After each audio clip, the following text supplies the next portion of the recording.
Let's get started on today's lesson. How do you express this situation in English?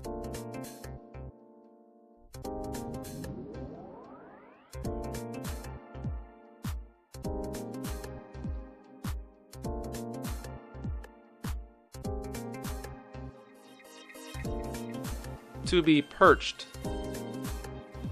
To be perched. The birds are perched on the electric wire.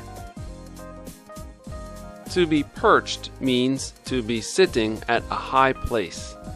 You can also say, the birds are resting on the electric wire. We usually use this word when we are talking about birds, but we can also use this word when we talk about other things too.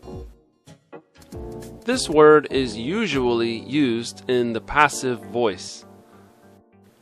You can use this word in the active tense too, but it is not very common.